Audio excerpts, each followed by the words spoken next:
Bienvenidos a leer toda la Biblia. Mayo 24, segunda de Samuel capítulo 4, verso 1 al capítulo 6, verso 23. Cuando Isboset, el hijo de Saúl, se enteró de la muerte de Abner en Hebrón, se acobardó y todo Israel quedó paralizado de miedo. Ahora bien, había dos hermanos, Baana y Recab, que eran capitanes de los destacamentos de asalto de Isboset. Eran hijos de Rimón, un miembro de la tribu de Benjamín que vivía en Beerot. La ciudad de Beerot ahora forma parte del territorio de Benjamín porque los habitantes originarios de Beerot huyeron a Gitaim, donde todavía viven como extranjeros. Jonatán, hijo de Saúl, tuvo un hijo llamado Mefiboset, quien quedó lisiado de niño. Cuando Mefiboset tenía 5 años, llegó la noticia desde Jezreel de que Saúl y Jonatán habían muerto en batalla. Al enterarse, la niñera tomó al niño y huyó, pero con el apuro se le cayó y quedó lisiado. Cierto día, Recab y Baana, los hijos de Rimón de Beerot, fueron a la casa de Isboset cerca del mediodía mientras él dormía la siesta. A la portera, quien había estado zarandeando trigo, le dio sueño y se durmió. Así que Recab y Baana pasaron desapercibidos. Entraron en la casa y encontraron a Isboset dormido en su cama. Lo golpearon, lo mataron y le cortaron la cabeza. Luego tomaron la cabeza y huyeron durante la noche a través del valle del Jordán. Cuando llegaron a Hebrón, le presentaron la cabeza de Isboset a David y exclamaron: «¡Mire! Aquí está la cabeza de Isboset, el hijo de su enemigo Saúl, quien intentó matarlo. El Señor le ha dado hoy a mi señor el rey venganza sobre Saúl y toda su familia». Pero David les dijo a Recab y a Baana: «El Señor, quien me salvó de mis enemigos, es mi testigo. Una vez alguien me dijo: Saúl ha muerto, pensando que me traía buenas noticias, pero yo lo agarré y lo maté en Siclag. Esa fue la recompensa que le di por sus noticias. ¿Cuánto más debo recompensar a los hombres malignos que mataron a un hombre inocente en su propia casa y mientras estaba en la cama? ¿No debería hacerlos responsables de su sangre y así liberar al mundo de su presencia?». Entonces David ordenó a sus hombres que los mataran y así lo hicieron.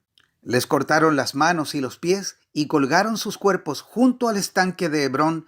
Luego tomaron la cabeza de Isboset y la enterraron en la tumba de Abner en Hebrón. Luego todas las tribus de Israel fueron a David en Hebrón y le dijeron: «Somos de la misma sangre. En el pasado, cuando Saúl era nuestro rey, en realidad era usted quien dirigía a las fuerzas de Israel, y el Señor le dijo: Tú serás el pastor de mi pueblo Israel, tú serás el líder de Israel». De modo que allí en Hebrón, el rey David hizo un pacto ante el Señor con todos los ancianos de Israel y lo ungieron rey de Israel. David tenía 30 años cuando comenzó a reinar y reinó 40 años. Había reinado sobre Judá desde Hebrón 7 años y 6 meses y desde Jerusalén reinó sobre todo Israel y Judá por 33 años. Luego David guió a sus hombres a Jerusalén para pelear contra los jebuseos, los habitantes originarios de esa tierra que vivían allí. Los jebuseos se mofaban de David: «Jamás entrarás aquí. Hasta los ciegos y los cojos pueden impedir que ingreses», pues los jebuseos pensaban que estaban a salvo. Pero David tomó la fortaleza de Sión, la que ahora se llama Ciudad de David. El día del ataque, David les dijo a sus tropas: «Odio a sus jebuseos ciegos y cojos. Todo el que ataque la ciudad, que haga su entrada por el túnel de agua». Este es el origen del dicho: «Ni el ciego ni el cojo pueden entrar en la casa». Así que David hizo de la fortaleza su casa y la llamó la ciudad de David. Extendió la ciudad, comenzando desde los terraplenes y continuó hacia adentro. David se hacía cada vez más poderoso porque el Señor Dios de los ejércitos celestiales estaba con él. Luego Hiram, rey de Tiro, envió mensajeros a David junto con madera de cedro, así como carpinteros y canteros, quienes construyeron un palacio para David. Entonces David se dio cuenta de que el Señor lo había confirmado como rey de Israel y que había bendecido su reino por amor a su pueblo Israel. Después de mudarse de Hebrón a Jerusalén, David tomó más concubinas y esposas, y ellas tuvieron más hijos e hijas. Estos son los nombres de los hijos de David que nacieron en Jerusalén: Samúa, Sobab, Natán, Salomón, Ibar, Elisúa, Nefeg, Jafía, Elisama, Eliada y Elifelet. Cuando los filisteos se enteraron de que David había sido ungido rey de Israel, movilizaron todas sus fuerzas para capturarlo. pero le avisaron a David que venían, así que entró en la fortaleza. Los filisteos llegaron y se desplegaron por todo el valle de Refaim. Entonces David le preguntó al Señor: ¿Debo salir a pelear contra los filisteos? ¿Los entregarás en mis manos? El Señor le contestó a David: Sí, adelante, te aseguro que te los entregaré. Entonces David fue a Baal Perasim y allí derrotó a los filisteos. El Señor lo hizo, exclamó David. Él irrumpió en medio de mis enemigos como una violenta inundación. Así que llamó a ese lugar Baal Perasim, que significa el Señor que irrumpe. Los filisteos abandonaron allí sus ídolos y David y sus hombres los confiscaron. Pero poco tiempo después los filisteos volvieron y de nuevo se desplegaron en el valle de Refaim. De nuevo David le preguntó al Señor qué debía hacer. No los ataques de frente, le contestó el Señor. En cambio, rodéalos y, cerca de los álamos, atácalos por la retaguardia. Cuando oigas un sonido como de pies que marchan en las copas de los álamos, mantente alerta. Esa será la señal de que el Señor va delante de ti para herir de muerte al ejército filisteo. Entonces David hizo lo que el Señor le ordenó e hirió de muerte a los filisteos desde Gabaón hasta Geser. Entonces David volvió a reunir a las tropas más selectas de Israel, un total de 30,000, y las llevó a Baala de Judá para traer de regreso el arca de Dios, que lleva el nombre del Señor de los ejércitos celestiales, quien está entronizado entre los querubines. Así que pusieron el arca de Dios en una carreta nueva y la retiraron de la casa de Abinadab, que estaba en una colina. Al salir de la casa, Uza y Ahío, hijos de Abinadab, guiaban la carreta que cargaba el arca de Dios. Ahío caminaba delante del arca. David y todo el pueblo de Israel celebraban ante el Señor, entonando canciones y tocando todo tipo de instrumentos musicales: liras, arpas, panderetas, castañuelas y címbalos. Cuando llegaron al campo de trillar de Nacón, los bueyes tropezaron y Uza extendió la mano para sujetar el arca de Dios. Entonces se encendió el enojo del Señor contra Uza y Dios lo hirió de muerte debido a lo que hizo. Así fue como Uza murió allí mismo junto al arca de Dios. Entonces David se enojó porque la ira de Dios se había desatado contra Uza y llamó a ese lugar Pérez Uza, que significa desatarse contra Uza, nombre que conserva hasta el día de hoy. Ahora David tenía miedo del Señor y preguntó: ¿Cómo podré regresar el arca del Señor para que esté bajo mi cuidado? Por lo tanto, David decidió no trasladar el arca de Dios a la ciudad de David, sino que la llevó a la casa de Obed-edom en Gat. El arca del Señor permaneció en la casa de Obed-edom por 3 meses, y el Señor bendijo a Obed-edom y a los de su casa. Entonces le dijeron al rey David: El Señor ha bendecido a los de la casa de Obed-edom y a todo lo que tiene a causa del arca de Dios. Luego David fue y llevó el arca de Dios de la casa de Obed-edom a la ciudad de David con gran celebración. Cuando los hombres que llevaban el arca del Señor dieron apenas 6 pasos, David sacrificó un toro y un ternero engordado. Y David danzó ante el Señor con todas sus fuerzas, vestido con una vestidura sacerdotal. David y todo el pueblo trasladaron el arca del Señor entre gritos de alegría y toques de cuernos de carnero. Entonces, cuando el arca del Señor entraba a la ciudad de David, Mical, hija de Saúl, se asomó por la ventana. Cuando vio que el rey David saltaba y danzaba ante el Señor, se llenó de desprecio hacia él.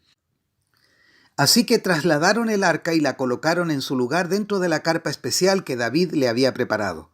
David sacrificó al Señor ofrendas quemadas y ofrendas de paz. Cuando terminó de ofrecer los sacrificios, David bendijo al pueblo en el nombre del Señor de los ejércitos celestiales.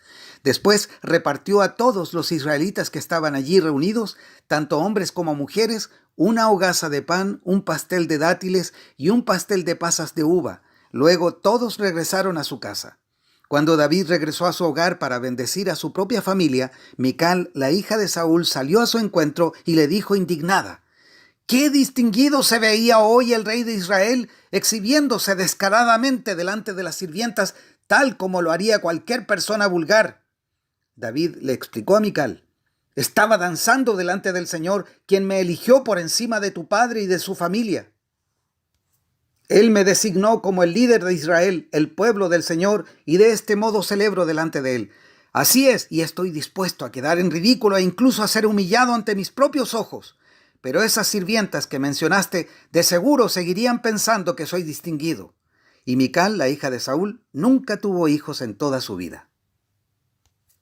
Juan capítulo 13, verso 31 al capítulo 14, verso 14. En cuanto Judas salió del lugar, Jesús dijo: ha llegado el momento para que el Hijo del Hombre entre en su gloria, y por causa de él Dios será glorificado. Y dado que Dios recibe gloria a causa del Hijo, pronto le dará gloria al Hijo. Mis queridos hijos, voy a estar con ustedes solo un poco más de tiempo. Y, como les dije a los líderes judíos, ustedes me buscarán, pero no pueden ir a donde yo voy. Así que ahora les doy un nuevo mandamiento: ámense unos a otros. Tal como yo los he amado, ustedes deben amarse unos a otros. El amor que tengan unos por otros será la prueba ante el mundo de que son mis discípulos. Simón Pedro le preguntó: Señor, ¿a dónde vas? Y Jesús contestó: ahora no puedes venir conmigo, pero me seguirás después. ¿Pero por qué no puedo ir ahora, Señor?, le preguntó. Estoy dispuesto a morir por ti. ¿Morir por mí?, le contestó Jesús.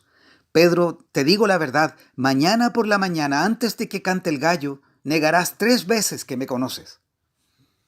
No dejen que el corazón se les llene de angustia. Confíen en Dios y confíen también en mí. En el hogar de mi Padre hay lugar más que suficiente. Si no fuera así, ¿acaso les habría dicho que voy a prepararles un lugar?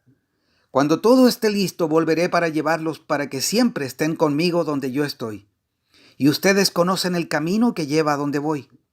No, Señor, no lo conocemos, dijo Tomás. No tenemos ni idea de a dónde vas. ¿Cómo vamos a conocer el camino?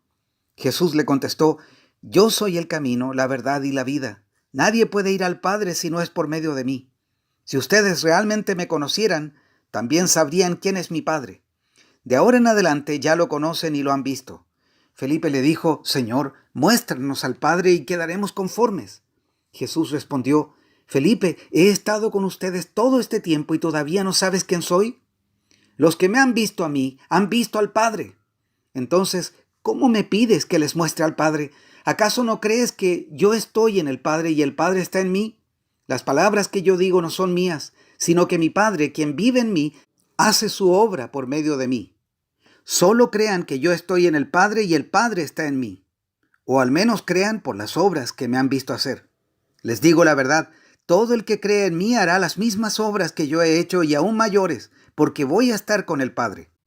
Pueden pedir cualquier cosa en mi nombre y yo la haré para que el Hijo le dé gloria al Padre.